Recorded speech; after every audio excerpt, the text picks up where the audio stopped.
दरम्यान मुंबईमध्ये महापौर पदासंदर्भात आता घडामोडींना वेग आल्याचं कळतंय आणि त्याच संदर्भात चर्चा करण्यासाठी उपमुख्यमंत्री एकनाथ शिंदे आपल्यासोबत जोडले गेलेले आहेत।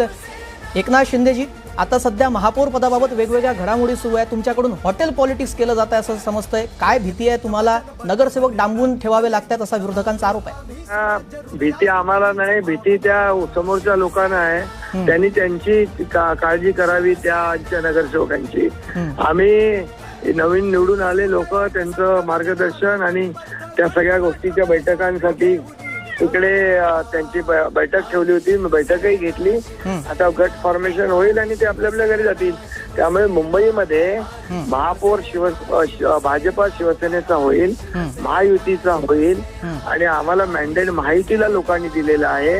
आम्ही मॅन्डेटला मानणारे लोक आहोत आणि जनतेने जो कौल दिलाय त्याला मानणारे लोक आहोत। 2019ला जसं जनतेने मॅन्डेट दिला तरी सुद्धा लोकांनी बेईमानी करून वेगळी गणित केली, वेगळी चूल मांडली, वेगळी सरकार स्थापन केलं। तसंही भारतीय जनता पक्ष आणि शिवसेना नाही, बाळासाहेबांच्या विचारधारेने आम्ही पुढे जातोय। त्यामुळे मुंबईमध्ये महापौर हा महायुतीचाच होईल, कोणीही अफवांवर विश्वास ठेवण्याची आवश्यकता नाही।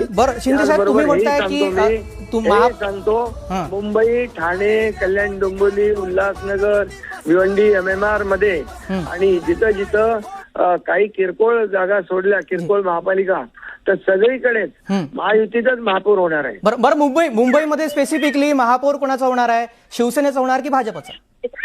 महायुतीचा नाही, तुम्ही अडीच वर्ष दावा करतायत असं अशा बातम्या देखील समोर आल्या आहेत।